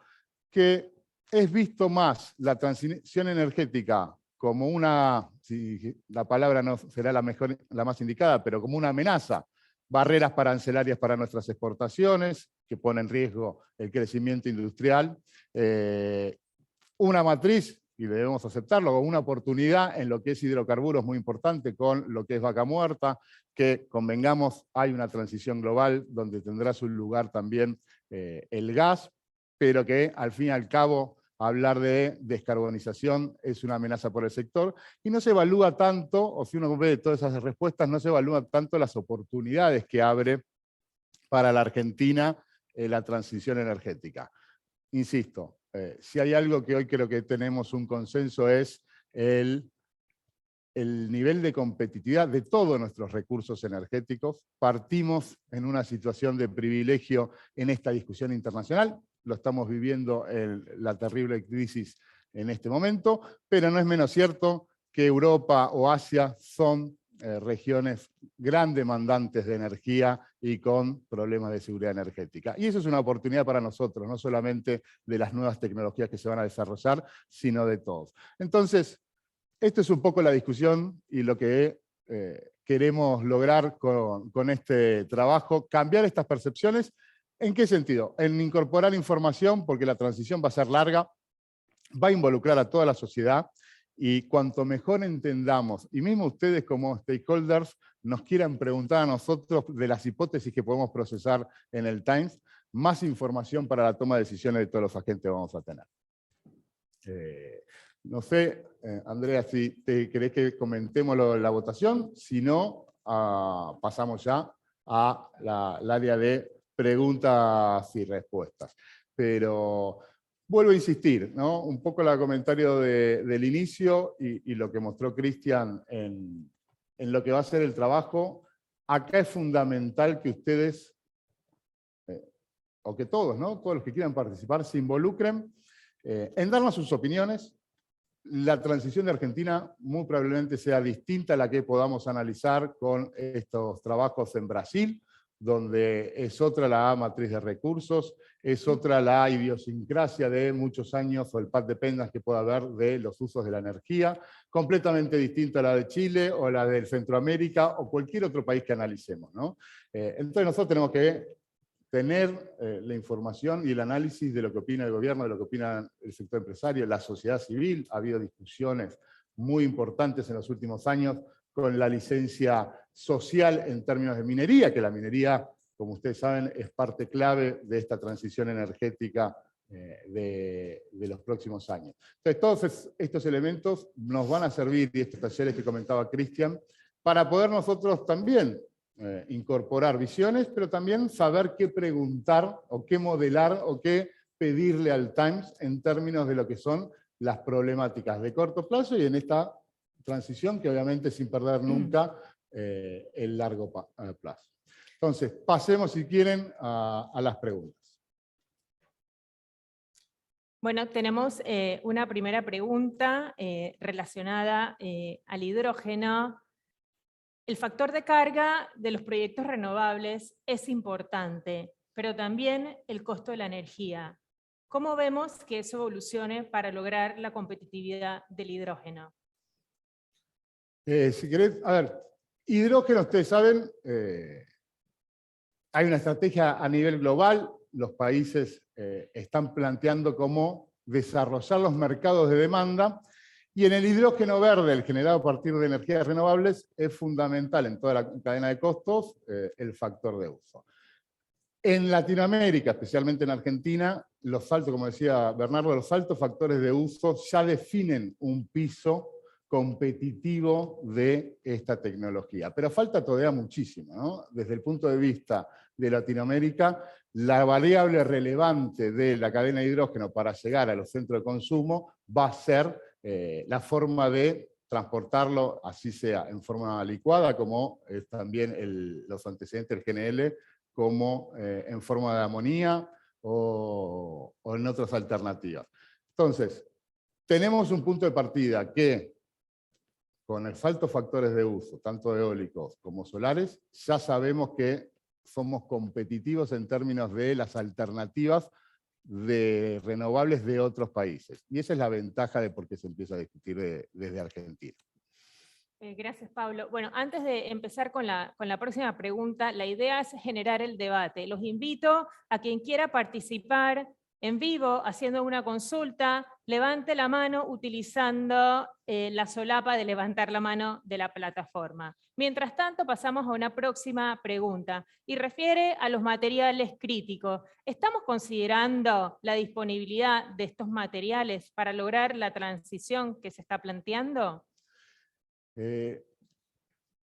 Tengamos en cuenta que el Times obviamente concentra, son muchísimas las variables, ¿no? Y el Times concentra en términos de las tecnologías. Cuando parte de esos insumos son claves para definir los costos de las tecnologías, obviamente que se tienen en cuenta. Ahora, no es un ejercicio de analizar las oportunidades de mercado de la minería en Argentina, por poner un caso, pero sí entran en términos de cómo van a afectar esa transición energética en el modelo. Muchas gracias, Paulo. No sé si tenemos alguna pregunta, no vemos ninguna en pantalla, pero nosotros teníamos preparado unas consultas, ¿no? Un poco para entrar en debate. Tenemos un Zoom para hacer una votación sobre su visión con respecto a la energía nuclear, si ven que tenga un rol en esta transición. Y la otra relacionada a lo que es la electrificación. Claudio les comentó cuáles eran los aspectos claves de la electrificación en la transición, y un poco entender su visión para ver cuál de ellas tiene, digamos, mayor impacto o cuál deba liderar esta transición. Si podemos poner la encuesta.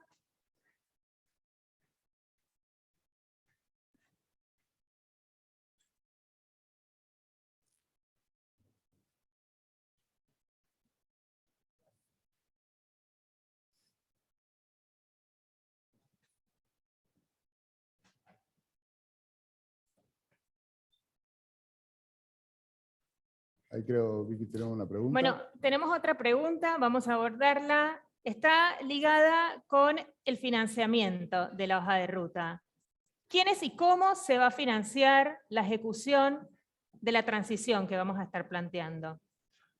En la idea de la modelización, y obviamente estas son cuestiones que nos atañen de corto plazo en las preocupaciones, hay dos elementos, y de lo que nos interesa sobre todo el insumo de las empresas.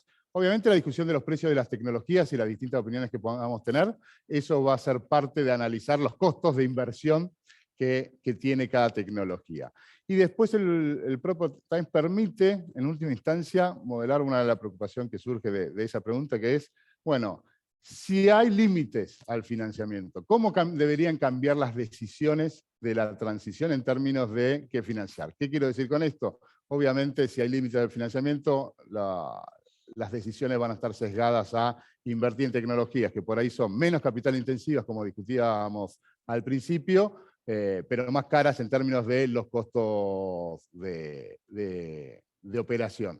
Entonces eso cambia las decisiones, y es una realidad, las restricciones de financiamiento es una realidad que podemos modelar, pero en última instancia vamos a conocer más que nada el efecto que pueda tener sobre una trayectoria, un camino alternativo si la disponibilidad de financiamiento está. Efectivamente, es relevante entender cuánto nos va a costar esta transición y cómo se van a lograr los recursos que la van a financiar. Tenemos un speaker que ha levantado la mano. Damos paso a Sebastián Scheinberg. Adelante, Sebastián.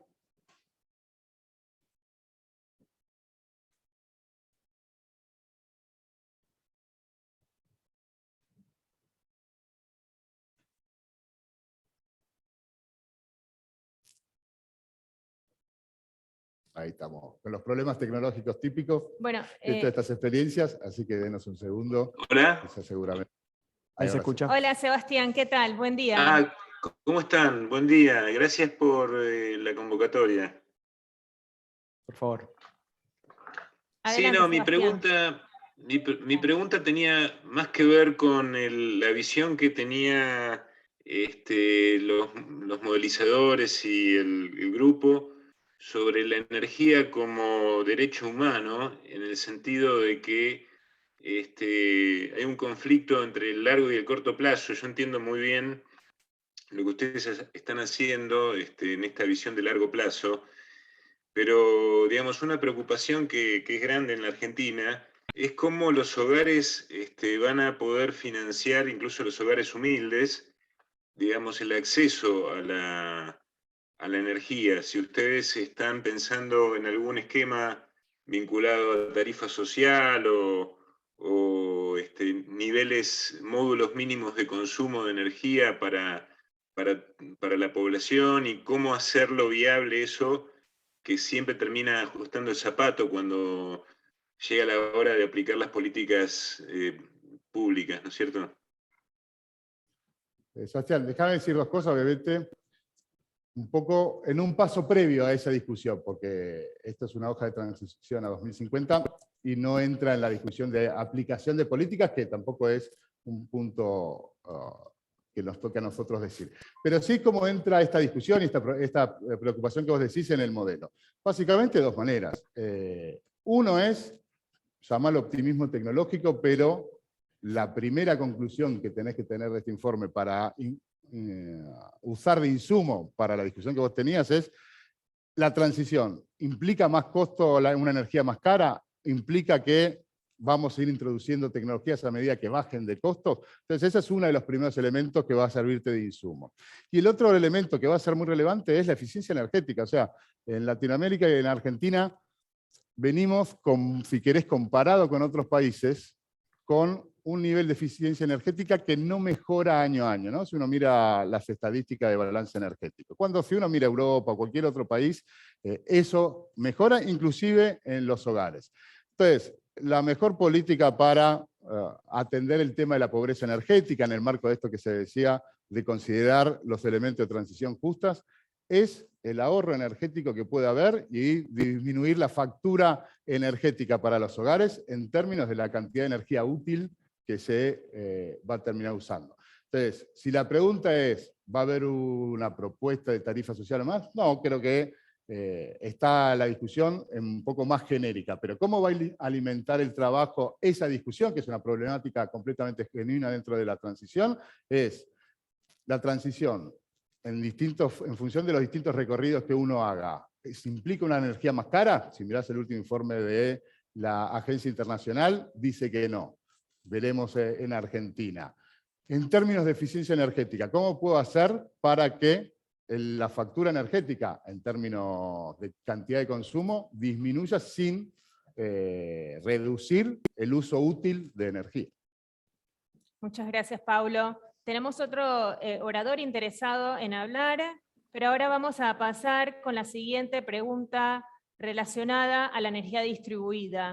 ¿Qué rol tiene la energía distribuida en la elaboración de la hoja de ruta? Bien, generación distribuida. Un poco esta discusión de generación distribuida existió siempre, pero en términos de la discusión a futuro de la transición energética, tiene que ver mucho con cómo desarrollar sistemas resilientes a shocks de cambio climático, muchísimo hemos visto en las últimas décadas, o shocks de precio, ¿por qué no? Entonces, la última instancia de la generación distribuida es tener alternativas de fuentes de energía que permitan minimizar el costo del sistema en ese sentido. Hay experiencias muy importantes internacionales, sin ir más lejos, Brasil, donde la generación distribuida ha tenido un despliegue fenomenal, muy relevante. No solamente tiene que ver con el tamaño del país, que nos pasa lo mismo en nosotros y llegar a zonas alejadas, sino también en una mejor optimización de la red. Entonces, claramente es parte de esa transición tecnológica en este caso y va a ser incorporada en el trabajo. Yo creo, Paulo, que es importante que las provincias adhieran a la ley de promoción de energía distribuida, porque efectivamente, qué mejor que generar uno mismo su propia energía. Bueno, damos adelante paso a Mario Cavito, que tiene una consulta para nosotros.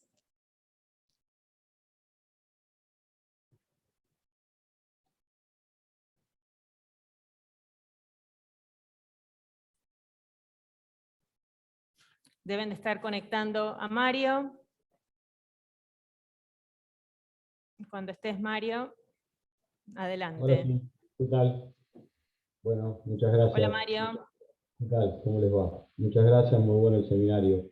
No, simplemente un poco tomando casualmente tu palabra que dijiste recién, uno de los cuellos de botella que comparto, que habló de la gente de Geneia, es la falta de capacidad de transporte que tenemos, lo cual hace complejo o a veces inviable algunos proyectos de renovables. Entonces, uno como representante del sector de las concesionarias y cooperativas eléctricas, una de las alternativas, me parece, que es difundir los proyectos de generación renovable local en líneas debajo de líneas de 33 o de 13,2. Si bien son proyectos de baja escala, entendemos que es una manera de aportar a la transición energética, fomentando ese tipo de proyectos de generación distribuida renovable en cada una de nuestras comunidades. Porque además de generar fuentes de trabajo, genera un proceso de aprendizaje y un proceso cultural en el tema, que creo que es la cuestión de fondo, ¿no? Donde creemos que a partir del cambio cultural también esta transición energética puede llegar a ser posible. Un poco era adherir a las palabras del CEO de Geneia y al mismo tiempo dar un poco la opinión que tenemos nosotros como sector de distribuidoras de baja escala o de baja demanda, pero con mucha presencia en las comunidades. Muchas gracias. Muchas gracias a ti, Mario, y coincidimos con lo que has manifestado. Bueno, tenemos otro speaker interesado en charlar con nosotros, el señor Juan Carlos Villalonga. Adelante.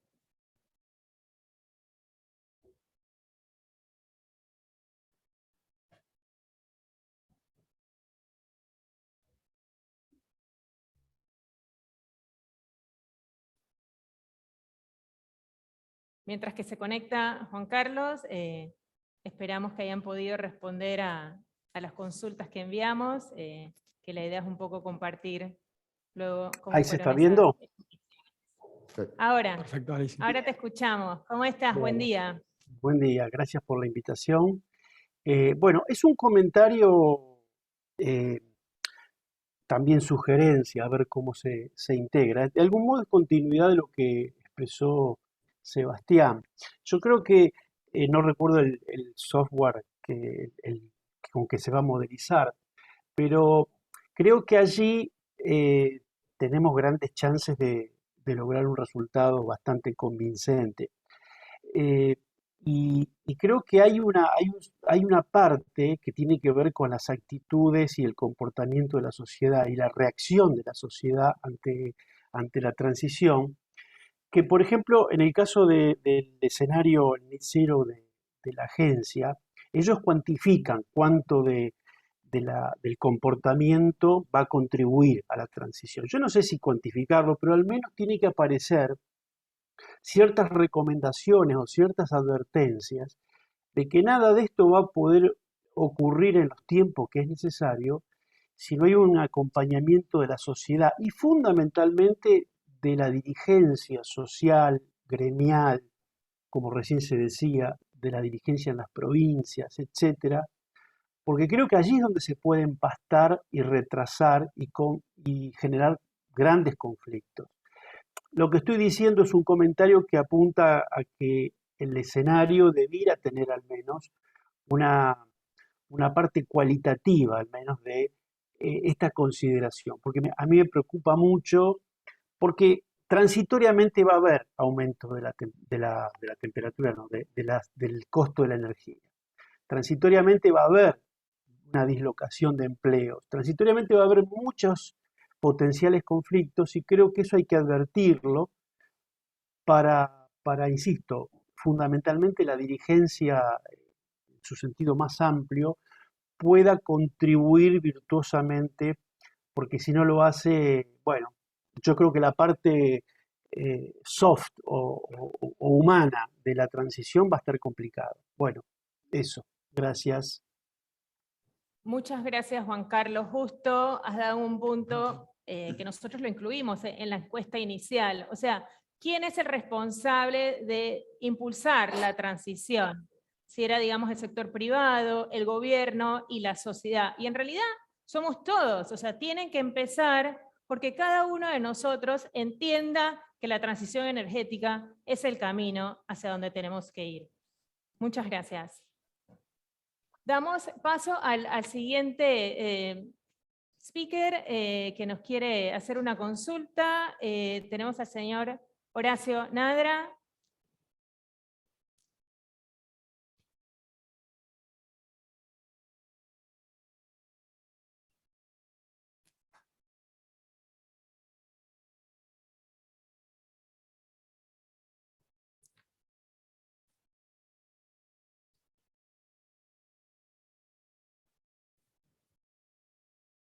Cancelar silencio, ahí está.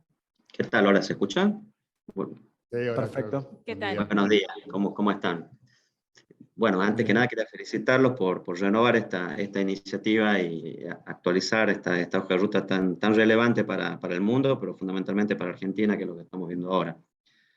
Mi pregunta va por el lado de, teniendo en cuenta, digamos, la participación de los usuarios de energía eléctrica en particular, a través de sus múltiples decisiones individuales, resulta clave para lograr los objetivos de reducción de emisiones y la incorporación de eficiencia en todo el sistema, ¿no es cierto? En ese caso, la red de distribución eléctrica, resulta un activo clave para, digamos, viabilizar todas estas decisiones individuales y, de alguna manera, optimizarlas. Teniendo en cuenta entonces que la red de distribución resulta un activo clave, y más aún considerando que en Argentina es necesario incorporar un gran flujo de inversiones, no solo en mejorar los fierros, en mejorar los activos, sino en la incorporación de tecnología que le permita dar resiliencia e inteligencia a la red, como por ejemplo, y simplemente mencionando uno, el cambio masivo de medidores, más de 15 millones de medidores que hay que cambiarlos por medidores de otra tecnología, y atrás de eso el sistema de comunicación, el software, etc. Además de la necesidad de realizar adecuaciones regulatorias, en muchos casos significativas. La pregunta era si en este caso el trabajo incluye estos aspectos de distribución propiamente tal, y en ese caso cuál sería su alcance. Vale, Horacio. Sí, obviamente que incluye, todos sabemos que la electricidad es la forma más flexible, versátil, en última instancia, de vector energético, y que a nivel internacional, y obviamente en Argentina también, ha venido creciendo. Parte de eso, y en la transición, el rol de las redes es clave en términos de hacer la entrega de energía, y incorpora el modelo el tema de las inversiones. Si se quiere, creo que en distribución no hay una discusión de fondo de cómo tiene que ser ese modelo de desarrollo de inversiones. Sí, mucho más en transporte. Creo que es un tema que siempre está vigente en todos los paneles, lo dijo Bernardo, lo está presente en las discusiones, pero lo vamos a incorporar. Y como uno de los elementos de todos los vectores de energía para la distribución del consumo final, ¿no? No solamente la eléctrica, sino también la infraestructura de transporte de gas, petróleo y demás.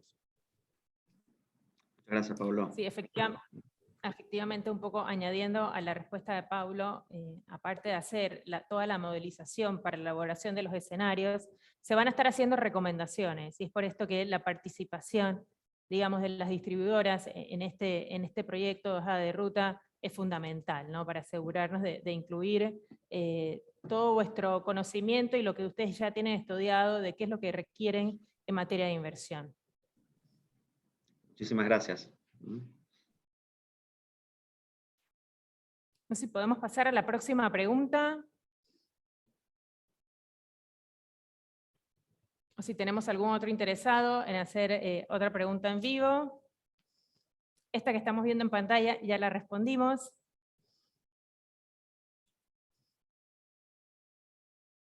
Perfecto, la voy a leer porque es bastante extensa. ¿Se buscará la integración con compañías del sector de oil and gas para desarrollar alternativas de producción de hidrógeno azul para aprovechar el recurso de vaca muerta? Empecemos por lo más importante, aprovechar el recurso de vaca muerta. Sin duda, se ha estrellado el nivel de recurso, que es la tercera reserva de gas, más la cuarta de petróleo no convencional.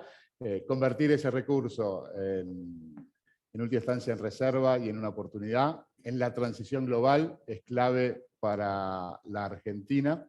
Es uno de los elementos. Después, cómo ese recurso se convierte en distintos vectores, incluyendo el de hidrógeno, es parte de la discusión. Y teniendo un comentario importante en esto, todos los objetivos de costos de hidrógeno se hacen versus el netback del costo del hidrógeno azul puesto en Europa, con lo cual parte de esa discusión es la que vamos a estar con las compañías o con quien quiera aportarnos cualquier visión o aporte de este tema.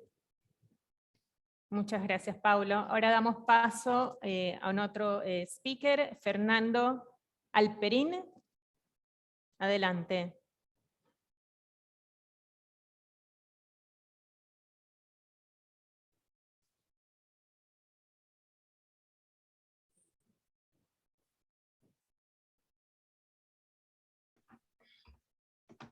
Sí, ¿qué tal? Buenas tardes. Gracias primero que nada por la invitación, por la posibilidad de participar. Primero un comentario, y es que, digamos, me llama la atención no ver entre los speakers del taller de lanzamiento nadie del sector hidrocarburos, considerando que yo pertenezco al Instituto Argentino del Petróleo y del Gas, el 90% de la matriz energética. O sea, realmente creo que tenemos algo para decir sobre la transición, solo un comentario. Y después quería preguntarles cómo perciben ustedes que han funcionado las modelizaciones en el caso de Europa, ¿no? Con algunas marchas atrás que estamos viendo en estos últimos días, y ni hablar a partir de la escalada bélica entre Rusia y Ucrania, digamos ¿cómo sienten que han funcionado los modelos para Europa a raíz de estas últimas cuestiones que estamos viendo? Gracias. Vale. Un primer comentario, creo que ya la industria aprendió hace mucho que hacer escenarios no es hacer proyecciones, con lo cual de ninguna manera, ningún escenario que uno pueda hacer puede prever que Rusia va a tener un conflicto militar con Europa en cualquier año. ¿No? Por eso se llaman recorridos, pathways, y hay que entender qué ayuda. Cuando todos los países están diciendo hoy, mi objetivo es reducir mis emisiones de gases de efecto invernadero en un 50% para 2030, o hacer la transición de fuente de energía de carbono a otras alternativas. Los objetivos después tienen que tener un camino técnico posible y, como sabemos, porque es relevante, lo decías vos, de precios, ¿no? O sea, no en cualquier precio se logran caminos definidos. Entonces creo que lo que tienen que servir estos ejercicios, y lo comentaba en la introducción, es tener más disponible preguntas que nos interesan contestarnos en términos de esta transición. ¿Quiere decir que una vez que uno lo plasma en una proyección, eso es lo que va a pasar? No, o sea, uno mira mucho esos resultados y simplemente cree que con eso resolvió 30 años de historia de la próxima transición energética, que, para ser honestos, o sea, en los últimos 100 años vivimos 3 transiciones energéticas. Lo cual hay que perderle un poquito el miedo a que va a haber una transición energética más, porque de la madera pasamos al carbón, del carbón al petróleo, del petróleo fue reemplazando lugar el gas, y después otras tecnologías. Creo que sí es relevante no cerrarse a ninguna de las opciones.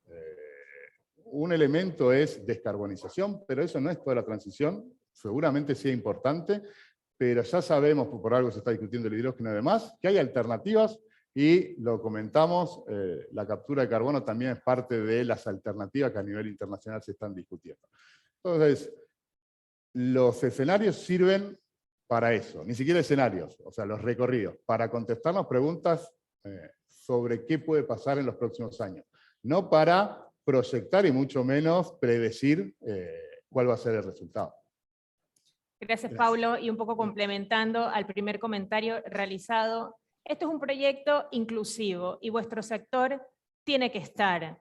Gracias por querer estar aquí en este taller de lanzamiento, y obviamente los vamos a invitar a los futuros talleres a que formen parte de este panel. Tenemos más preguntas, voy a leer las mismas. ¿Qué tratamiento incluirá en el modelo respecto a los intercambios con otros países?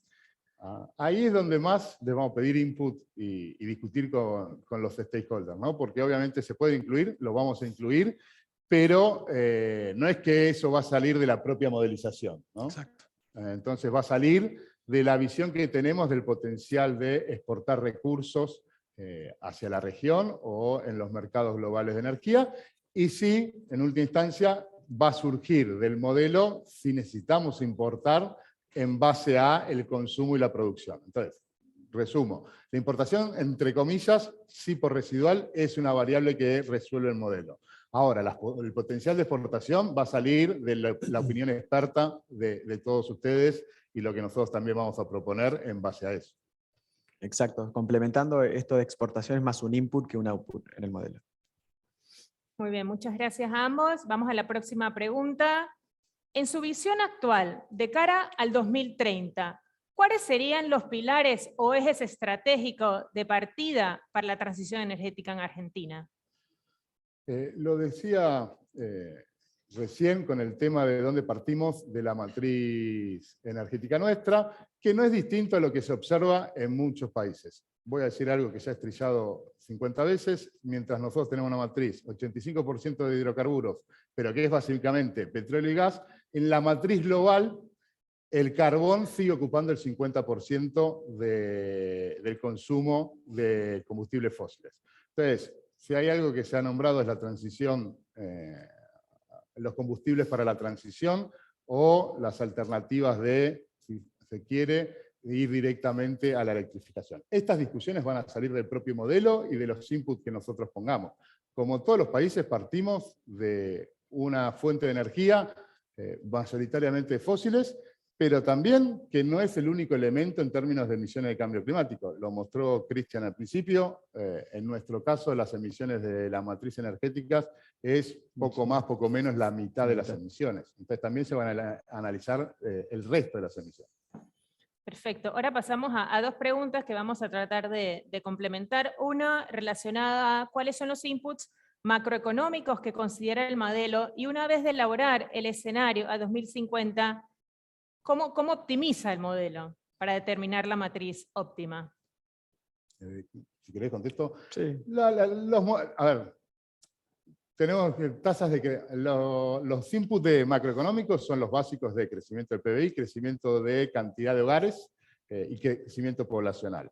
Las fuentes son desde las Naciones Unidas, que tiene proyección sobre todo para población y demás, densidad por hogar, que tiene que ver también con esta variable de fertilidad. Esas variables normalmente son proyecciones a largo plazo de las Naciones Unidas. Después de PBI es un poco el tendencial de la economía, salen de modelos y proyecciones internacionales de organismos en su mayor parte. Después, ¿cómo es la optimización?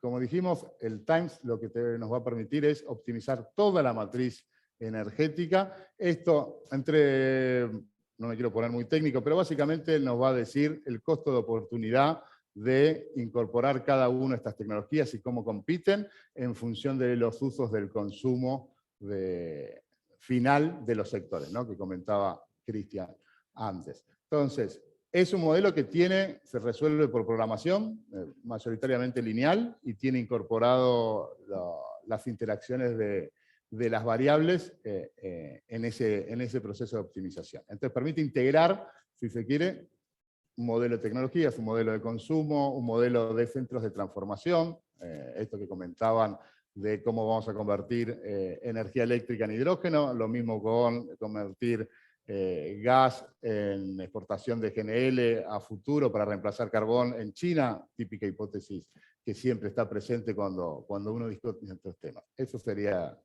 el potencial del Times. Para complementar simplemente el tema variables, apalancamos mucho en las proyecciones que tiene The Economist para hacia 2050. Perfecto. Bueno, me toca concluir y dar cierre al evento. Tenemos más de 30 preguntas que no hemos podido responder en vivo, pero lo vamos a hacer de forma escrita a todos ustedes. Quiero agradecerles a todos acompañarnos de este taller de lanzamiento y pedirles, por favor, contestar de una breve encuesta de satisfacción. A breve, en sus pantallas encontrarán los datos de esta encuesta. Basta con escanear con vuestro celular en este código QR o hacer clic en el link que ya debe aparecer en el chat de la plataforma. Muchas gracias y nos vemos en los próximos talleres y en las próximas mesas que organicemos.